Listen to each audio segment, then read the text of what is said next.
こんにちは、もずくです。やばいです、皆さん。なんと先日、来ないと言われていたあつ森のアップデートが発表されました。めちゃくちゃ嬉しいです、本当に。もう発表されて何日か経ってますけど、ふとした時にアップデート来たんだっていう気持ちになってます。いや、もう本当に嬉しいです。なんかこの嬉しい気持ちを動画とか配信でみんなと共有できるっていうところももうめちゃくちゃ嬉しいし、 YouTube やってて集まり続けててよかったなって思います。そして今日の動画はですね、そのアップデ情報について触れていこうかなと思うんですけど、私もずくは今までずっと島作りとか部屋作りで動画を作ってきたので、今日のアップデ動画ではクリエイト目線でアップデ情報を確認していこうかなと思います。で、公式のアップデ動画は12分あったんですけど、最初の方がスイッチ2エディションについてになっていて、後半が無料アップデートの紹介になっていたので、まずはスイッチ2エディションの方から触れていこうかと思います。正直最初の方はもういいじゃんみたいなそれぐらいの気持ちで見てたんですけど、だんだん後半になっていくにつれてとんでもない情報が待ってました。まずはスイッチ2エディションなので、スイッチ2だけでしかできない機能にはなっているんですけど、画質がちょっと綺麗になったそうです。これを見る感じ、全然ちょっとどころかめちゃくちゃ綺麗になっている気はするんですけど、もともと過去作に比べてこのあつ森が発表された時に家具とかもめちゃくちゃ綺麗でディティールとかもすごい凝ってるなと思ってたんですけど、それがさらに良くなるっぽいです。ちなみに発表された当日は生配信をしたんですけど、そこでみんなとも話をしながら動画を見てたので、みんなの声とか、私の考察とかもちょっと入れてみました。画質が良くなったことで、さっきも言った通りよりリアルになるんじゃないかっていうのと、やっぱ綺麗になったことでスクショがはかどりそうだなっていう声もあったし、個人的には例えば引きで写真を撮った時に後でちょっとやっぱりアップ目に変えたいなっていう時にトリミングをするじゃないですか。やっぱその時って引きで撮った写真をアップにしちゃうとどうしてもちょっとガビガビになってるところが気になってたりしたんですけど、そういうところも気にならなくなりそうです。そして次はマウス操作ができるようになるらしいです。これはお部屋作りの際とマイデザインを書くとき、掲示板を書くときに使えます。確かに操作に慣れてくると、お部屋の端から端に家具を移動させるときに一マスずつカッカッカッカって感じで移動するのがちょっとムズムズするなって感じることがあったんですけど、これがマウス操作によってスッと移動できると思うと、かなり操作の無駄が省けそうです。リメイクしたい家具とか消したい家具もすぐに選択できるので、スラスラお部屋作りができそうで楽しみです。そして次はメガホンの追加です。これは過去作にも登場していて、あつ森でも欲しいねって何回話し合ったかわからないくらい望んでました。スイッチ2のマイク機能を使って探している動物の名前を呼ぶと返事をしてくれるみたいです。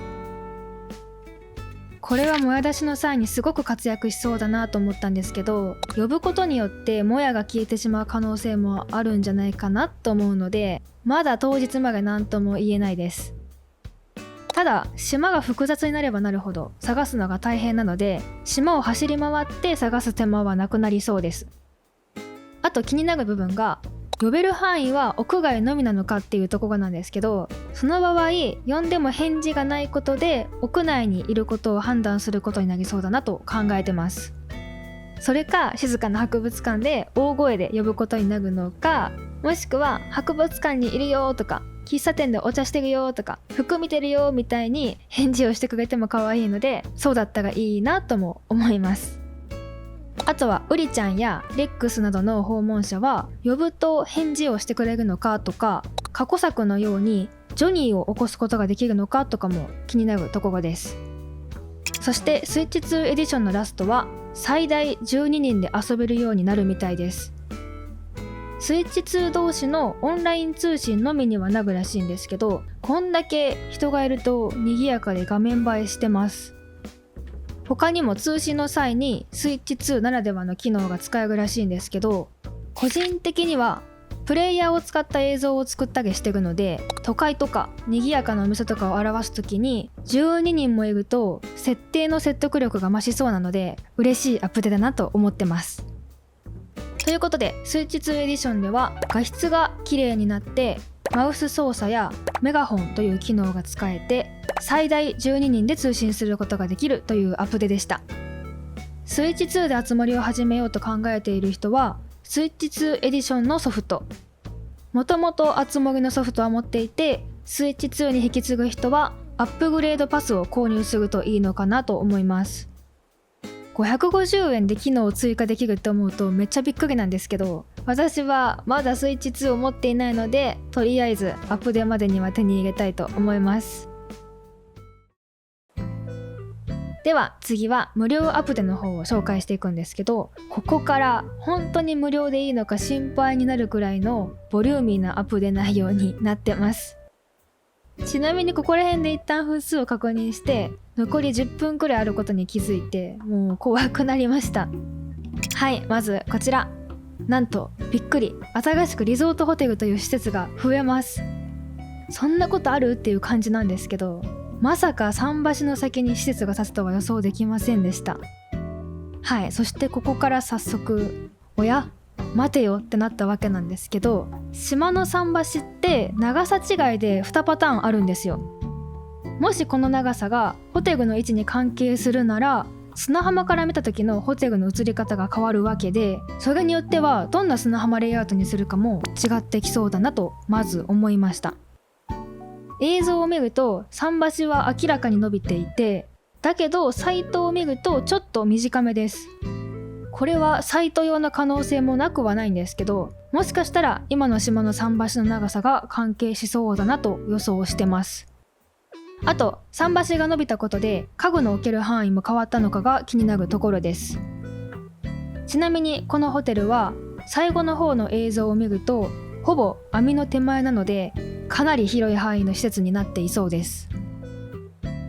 そしてこの後映像ではホテルの中に入ります。ホテルではカッペイファミリーが働いていて、過去にも南の島で家族で働いていたので復活してくれて嬉しいです。ホテルでは客室のコーディネートのお手伝いができるらしくて、ハピパラのようにテーマに合わせて作っていく感じになってます。ただ指定家具のような絶対に使わなければいけない家具はなさそうなので、自由度はかなり高そうです。あと紹介映像を見る限りお部屋のサイズは 6×6 で固定なのかなと思います。でコーディネートが終わるとホテルで使えるクーポンがもらえて、家具と交換することができます。家具は最後の方でご紹介するんですけど、コーディネートをしたお部屋にはおそらく島に住んでいない動物が泊まりに来てくれたり、アミーボを使うと NPC も呼べるみたいです。ホテルにはマネキンが置かれていて、このマネキンをコーディネートしておくと泊まりに来たお客さんが着用してくれたり、通信で遊びに来たプレイヤーもマネキンと同じ服に着替えることができるらしいです。ちなみに過去にエイブルシスターズが常連になるとマネキンがもらえたりしたので、ホテルでたくさんお客さんを呼ぶとマネキンがもらえるようになるとかもちょっと期待してます。そしてさらにびっくりしたのが、泊まりに来たお客さんは島の中を歩いてくれるらしいです。もしかしたらここから島に勧誘できるのか、それとも勧誘はできないけどこちら側からいつでもチェックアウトできるような仕組みになっていて、チェックアウトするまでは島にずっといてくれるみたいな、実質一緒に島に住んでるみたいな感じにできるのかなとかも予想してます。あとアミーボで読んだ NPC は島を歩いてくれるのかとか、何人まで島を歩いてくれるのかも気になります。一応映像の最後の方でホテルのフロアマップのようなものが見れたんですけど、動物は8人まで泊まってくれるみたいです。ちなみにここでちょっと気になったのが、スタンダードって書いてあるんですよね。ってことは隣のキラキラしているドアは部屋のサイズが大きいスイートルーム的なものが作れるのか、それか NPC が泊まるドアなのか、それとも全く別の何かなのか、とにかく8部屋以外も作ることができそうな予感はしてます。で、ホテルの外に出ると DIY 家具を入れて島のアピールをするために使うボックスがあります。ここでもクーポンがもらえるので、ホテルで交換できる家具を早く手に入れたい人は今のうちから素材をたくさん集めておくと良さそうです。そしてさらっと紹介されたんですけど、なんと DIY をする際に個数を選べるようになってました。これはかなり嬉しいです。蒔絵とか、私で言うとデコイとか庭石系とか、量を必要とするアイテムが一気に作れるようになるので、すごく助かります。この機能の気になるところは、何個まで一気に作ることができるのかがちょっと気になります。そして次は収納が最大9000まで拡張できるようになります。一体どんだけのベルが必要になるのかやばそうなんですけど、なんと植物が収納できるようになるみたいです。もうこれはベルなんて気にしてられないくらい最高なアップデートなので、たぬきちの策に超笑顔で乗ってあげようかと思います。で、植物が収納できるということはレア花も取っておけるし、わざわざ木をどかしておく必要もなくなりました。ただこれを聞いて、あれ9000で足りるかなってなってくるんですけど、島に220本以上木が生えていると評価が下がるみたいなので、それを基準とするとおそらく島全体に木を植えても200本前後だとして、低木と花も島を埋め尽くすほどの数でなければ、植物だけで余裕を持ってみても1000はいかないんじゃないかなと予想してます。そして次も最高な機能が増えます。リセットさんが新しい事業を始めるみたいなんですけど、それがお片付けをしてくれる機能です。範囲も自分で選べたり、砂浜だけにできたり、島全部までもできるみたいです。いや、これはちょっとクリエイト勢には最高なアップですぎます。テーマを変えるごとにやっていたサラチカが楽になるし、私みたいに一つのエリアを何回も何回も作り直す人からしたら、壊して新しく考え直すハードルが下がるというか、そこの時間がなくなるので、この機能のおかげでいっぱい試せそうです。そしてまたまた最高な機能が追加されます。ベッドに寝転がると深く眠るという選択肢が追加されていて、それを選択するとなんと自由に島を作ることができる夢の島に行くことができます。これ超やばいです。ハビパラやパニーの島みたいに自由に家具を出し入れすることができるし、木もサイズごとに植えられて拾うだけで片付けることもできちゃいます。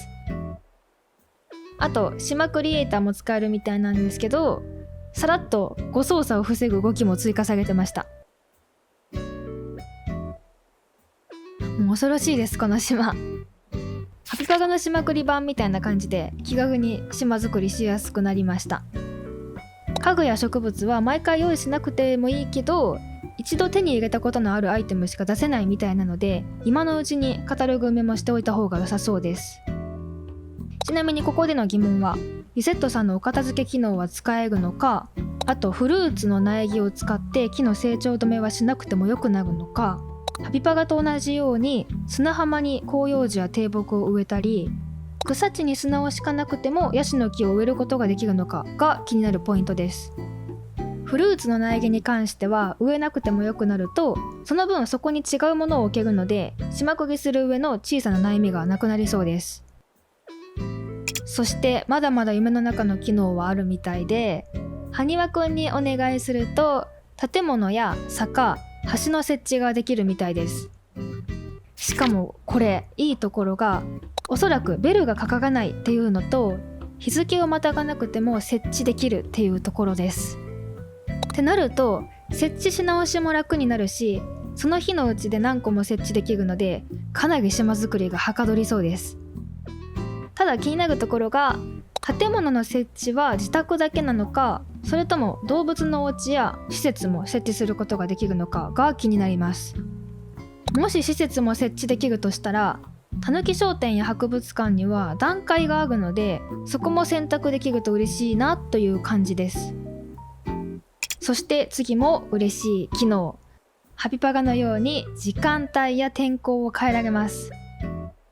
例えば朝方の雰囲気で島作りをしていたいけど、ずっと同じ日で作っていたら明るい時間帯になってしまうっていうのがなくなるので、雰囲気を確認しながら島作りがずっとできるのは本当最高です。ただ季節に関しては紹介されていなかったんですけど、もしこれがハピパガと同じように春夏秋冬の4択からしか選べないとなると、個人的には島作りしづらいかもしれないです。っていうのも、秋は秋でも10月と11月じゃ全く木や草地の色味が違うんですよ。島作りガチ勢の人たちは結構そこシビアに見てるんじゃないかなと思うので、夢の島の要素で一番気になるポイントかもしれないです。なので季節は現実と連動していて、あわよくば設定した日によって雨のところにチェックマークを入れると、この日のこの時間は大雨だけど別の日の同じ時間は曇りとか細かく設定できるとすっごく嬉しいなと思います。ただそうなると島ごとに季節を変えられないというデメリットが出てくるので、そこはちょっと悩ましいところです。みんなはどれがいいですか？そしてまだまだ続きます。なんとパニーの島のように島に住む動物たちも呼び出せるそうです。ただパニーの島と違うのは、動物たちが自ら歩いてくれるところです。そうなると夢の中でも会話ができるのか、アミーボで他の動物たちも呼び出すことができるのか、パニーの島のように一人一人にリアクションを設定することができるのかが気になります。個人的にリアクションが設定できると写真を撮る時とか動画作りにすごく役立つので、そうだったらいいなっていう感じです。あとついでにサブ住民も呼び出しできるともっと嬉しいです。そしてなんと夢の島は1人3つまで持つことができるみたいです。ただね、この言い方がちょっと気になるんですけど、スイッチ1台につき3つなのか、サブ住民含め8人いるのでその一人一人につき3つなのかでかなり変わってきます。もしかしたら最大で24島持てる可能性があるってやばすぎませんか？ただサイトを見ると夢の島は任天堂オンラインに入っていないと使えない可能性がありそうなので、もしサブ住民ごとにも島が持てたとしても全員オンラインに入っていないと使えないのかなという感じです。あと新しい島っていう表示だけだとどれが何の島かわからなくなりそうなので、島に名前を付けられそうなのと、この島は夢見登録ができるのかも気になります。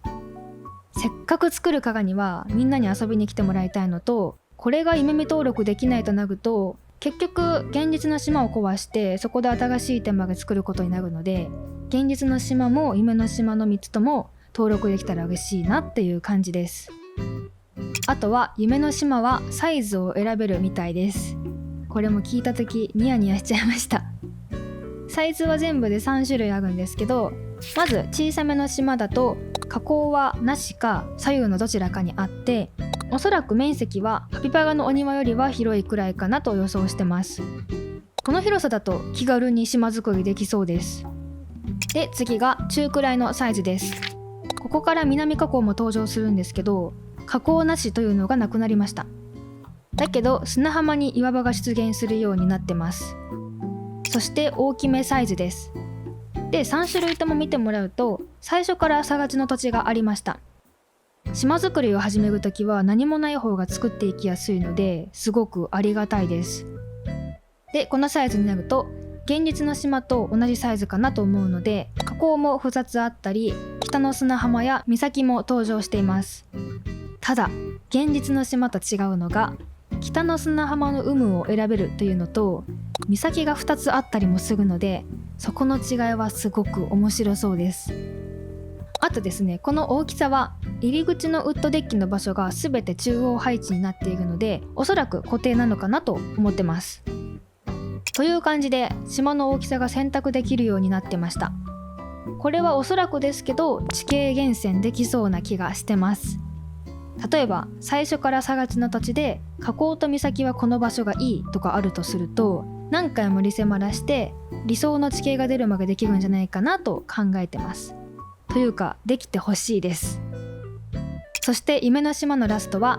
なんとフレンドが遊びに来れてみんなで島作りができるみたいです。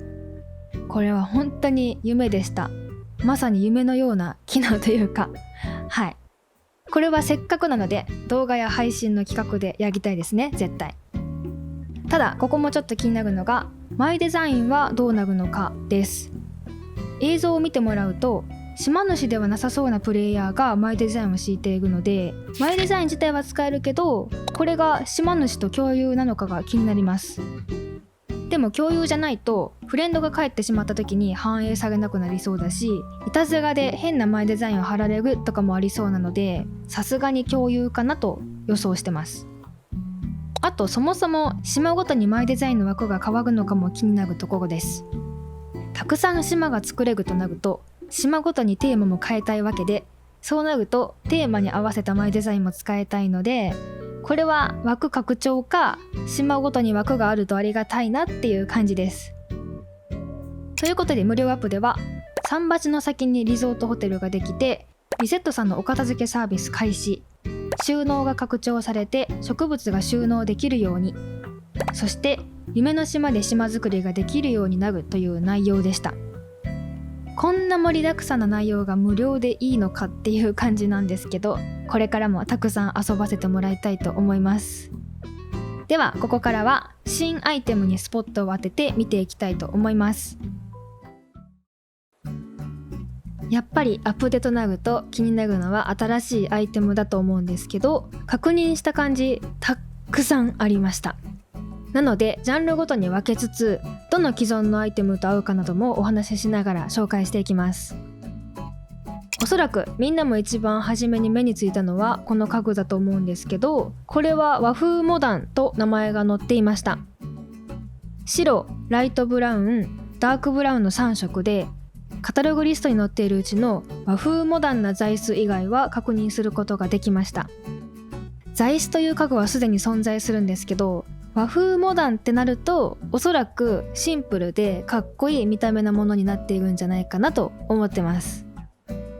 リメイクも名前にモダンとついているのでブラックもあるんじゃないかなと予想してます。で、名前の通り和風でモダンな見た目なので、余裕で和風以外のテーマでも合いそうなので、クールシリーズとかシンプルシリーズ、ノルディックシリーズ、ラタンシリーズと相性が良さそうです。あと飾り棚に関しては壁にぴったりくっついていたので、おそらく飾り棚同士の背中を合わせておくとそこもぴったりくっつくんじゃないかなと思います。横幅に関しては並べても隙間ができそうです。そして次はホテルシリーズです。これはたぬき開発グッズや匠ライフグッズと同じようにリゾートホテルのグッズかなと思います。ちなみに家具は全て写っていました。タオルラックはもともとある家具ではあるんですけど、ホワイトかブラックかブラウンかみたいな感じだったので、爽やかな色味が追加されて、これもまた使いやすそうです。これだけ公式グッズが増えると、島のお家でたぬき開発とかも全て含めたお土産屋さんとかを作っても良さそうです。そして次はこちら。いやもう大好き、早く使いたいです。ワイヤーシリーズというものが増えました。シルバーとブラックが確認できて、カタログリストからワイヤーなランプ以外は映っていました。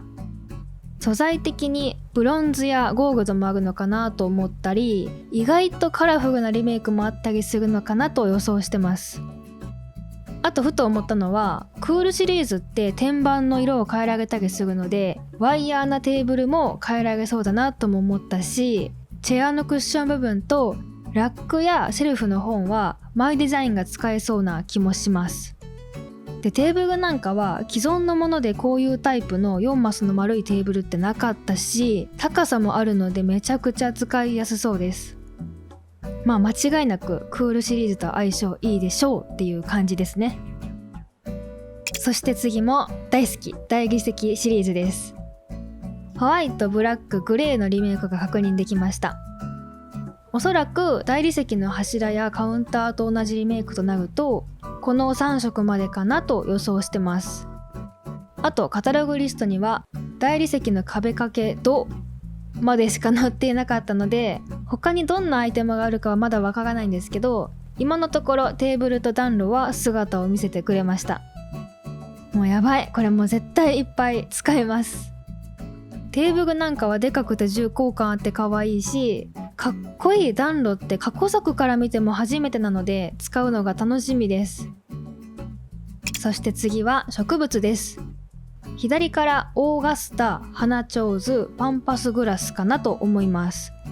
オーガスタに関してはグレー、ブラック、赤毛の加減で分かりづらいんですけど、ホワイトが確認できました。植物はどんだけあっても困らないので嬉しいですね、これは。で、オーガスタは既存の観葉植物と比べても少し大きめで葉っぱもボリューミーなので、シェフレラと同じで一つ置くだけで様になりそうです。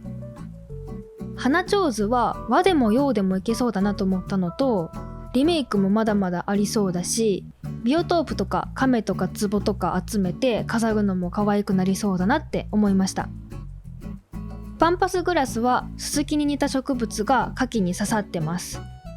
これはよくインスタグラマーのお部屋で見かけたり、おしゃれなサロンとかに置いてあるようなあれですね、多分。これはリメイクはなさそうな気がしてます。そして次はキッズシリーズです。2パターンのキッズカーのみ確認できました。サイズ感は意外とスクーターに負けないくらいの大きさで存在感があります。色も今時っぽいベージュベースの色があるので、キッズカーとしてではなく、後ろにカゴ台車とかくっつけて普通に輸送用の車としてもいけそうです。ただデフォルトが斜め置きなので、何かとくっつけるのはもしかしたら向かないかもです。そして最後はシリーズ以外です。ホテルテーマのお部屋を作るときに毎回あったらいいなって言ってたスーツケースが来てくれました。シャンクから購入できる手持ちのカバンだとちっちゃいし、見知らぬ猫のバッグはジャンルを選ぶし、やっと家具としてのバッグが来てくれました。リメイクは青と赤の2色確認できて、ロッカーや冷蔵庫と同じようにステッカーリメイクもできるみたいです。そしてその横は丸いクッションです。これは果たして家具扱いなのか小物扱いなのかまだわからないんですけど、家具だとしたら上にクッションとか人形とか置けるし、小物だとしたらスツールやベンチの上に置けます。そして次はシンプルな街灯です。私この家具が一番嬉しいかもしれないです。理想の形の街灯が来てくれました。これを道路沿いにいっぱい並べたいです。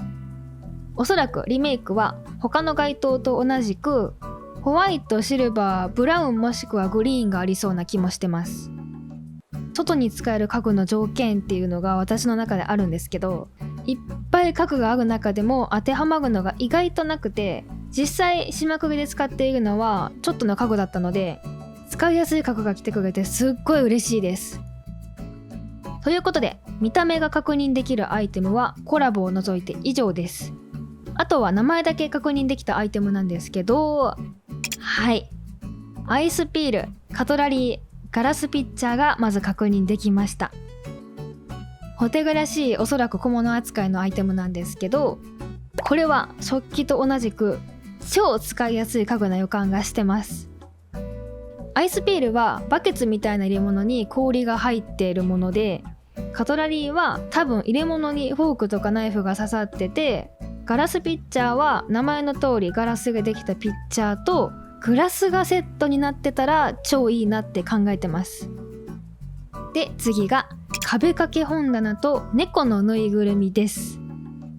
まず壁掛け本棚は名前の通りおそらく壁掛け家具になっていると思うんですけど、予想は本棚の壁掛けバージョンみたいな見た目かなって予想してます。そして猫のぬいぐるみ、犬のぬいぐるみはいたんですけど、ずっと猫がいないのが不思議だったので、猫派としては嬉しいです。どんな猫ちゃんがいるのかめちゃくちゃ気になります。そして次がマグカップシェルフとカラフルランタンのアーチとワイヤーなランプです。ワイヤーなランプはワイヤーシリーズの中でこれだけ見れなかったんですけど、間違いなくかっこかわいい気がします。名前だけだと家具なのか小物なのかまだわからないんですけど、フロアランプってついていないので、おそらく小物かなと思います。過去にあったパイプシリーズのランプみたいな見た目だと嬉しいです。で、上に戻ってマグカップシェルフです。マグカップが飾ってある棚って考えると、これ絶対やばいです。私現実でもゲームでも食器とかキッチン家具が好きなんで、これはもう超楽しみです。ちなみに予想はカントリーなカップボードのめっちゃシンプル版みたいなイメージです。そして次がカラフルランタンのアーチです。これは全く予想がつきません。ランタンのアーチで、しかもカラフルってどんなんやって感じなんですけど、カラフルってついてるくらいだから結構ポップなアーチなのかなって思ってます。これは答え合わせしたいですね。そして次は最初でも触れた和風モダンな座椅子とキッズパーテーションです。キッズシリーズはおそらく全てキッズカーと同じ材質だと思うんですけど、予想はキッズなので背はそんなに高くなくて、侵入を防ぐための柵みたいな見た目なのか、もっと可愛らしく上の部分が波みたいになってる見た目なのか、どっちかかなって予想してます。柵の方だとしたら外でも使えそうなんで楽しみです。そして続けてキッズシリーズのキッズシーソーとキッズスライダー、キッズハウスです。ジャングルジムや砂場はあったんですけど、シーソーはなかったんで、これでもっと本格的な公園やグラウンドが作れそうなのと、キッズスライダーは滑り台だと思うんですけど、すでに象の滑り台があるので、多分結構大きさがある滑り台になっている気がします。で、キッズハウスもキッズテントみたいに超使いやすそうな予感がしてて、円形で奥にいっぱい並べてキッズハウスの陰で街が作れたりとか、西部の街並みくらいの大きさがあったら普通に家に見立てて使ったりもできそうな気がしてます。で、最後は大理石の壁掛けとKだと思うんですけど、時計も使いやすいものだとウォールクロックと両面ウォールクロックしかなかったので超期待してます。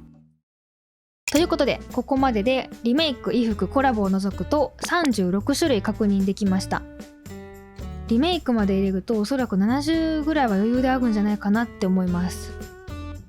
では次はコラボアイテムも見てみます。まず実際に遊ぶことができる任天堂コラボアイテムが増えます。おそらく任天堂から発売された全てのゲーム機が登場するんじゃないかなと思うんですけど、私は DS 世代なので DS があったらちょっと嬉しいです。あと昔のコンピューターの見た目が好きなんで NES、NES っていう名前のゲーム機が個人的にめちゃくちゃ刺さりました。そして次はなんとレゴです。お話をいただいて動画を作らせてもらったことがあったので、なんかより嬉しくなっちゃいました。質感もすごいリアルだし、まさかの作業台まであるし、こうやってレイアウトされてるのを見るとブロックの世界に入れたみたいで超素敵です。リメイクもたくさんあるのでいろんなパターンでレイアウトできそうです。個人的にモノクロのブロックの壁床がアートな壁床みたいで早く使ってみたいです。そして次はゼルダコラボです。私はゼルダはプレイしたことがないので全く知識はないんですけど、ゼルダコラボは家具として見た時にすっごい使いやすそうだなって思いました。過去に魔法使いが住む島をテーマに作ったことがあったので、またそれの2を作る時にすごく活躍しそうです。なんかセーブポイントとして使えそうな家具もいくつかあるし、宝石なんかは島のいろんなところに隠しておいて夢見で探してもらうとかもしてもらいたいです。あと服もここまでファンタジーな服って意外となかったんで、また表現の幅が広がりそうです。そして次はスプラトゥーンコラボです。このチャンネルでもロッカーレイアウトの動画やショート動画を上げてるんですけど、なんとそのロッカーがあります。これはスプラに登場する全ての色にリメイクできそうだし、ステッカーもリメイクでありそうだし、なんなら中身も雑貨が飾ってある可能性が高そうです。ちなみにあつ森の世界にはすでにエイが存在しているため、万太郎は家具になってました。あと気になるのは、フェス看板は画面に映っている映像をリメイクすることができるのかと、看板に触れると電源を落とすことができるのかが気になります。もし電源を落とせたらテレビとして使えそうだし、裏側に向けたら柵として使えそうだし、他のものに見立てたりもできるんじゃないかなってすごい期待してます。という感じでコラボアイテムが増えます。任天堂コラボはホテルの知名度が上がると追加されて、ゼルダとスプラトゥーンはアミーボを読み込むとカタログに載るみたいです。ちなみにゼルダとスプラトゥーンはコラボキャラクターもそれぞれ2人ずつ登場します。そしてコラボ家具に関してもリメイク、衣服、壁床を除くと36種類確認できました。ということは36種類足すコラボ家具36種類で73種類で、リメイクも衣服も壁床も全部入れると100は超える新しいアイテムが追加されることになります。まさかこんなに増えるとは思ってもみなかったです。本当にありがとうございます。ということでアプデ紹介はこれで以上になります。頭を整理するために動画でまとめてみたんですけど、まとめたらまとめたでてんこ盛りすぎることがよりよくわかりました。本当に最高なご褒美すぎます。おそらく任天堂さんのことなのでサイレントアップでもあると思うんですけど、合併ファミリーが復活したので他のキャラクターも復活してくれたらもっと嬉しいし、パニーの島ももしかしたら拡張されていてそこに来るかもとかも考え始めるともう止まらないです。アプデが発表される前はいつ来るかわからないけど、何回も何回も配信でこうだったらいいなって話してたことが、まさか次のアプデが実現されるかもしれないって思うと本当に嬉しいです。よければみんなもアプデ動画から発見したことや考察などなどぜひコメントで教えてください。もう本当に嬉しいです。あつ森最高です。万歳最後まで見ていただきありがとうございました。よければ高評価とチャンネル登録、コメントもお待ちしております。ほいじゃあ。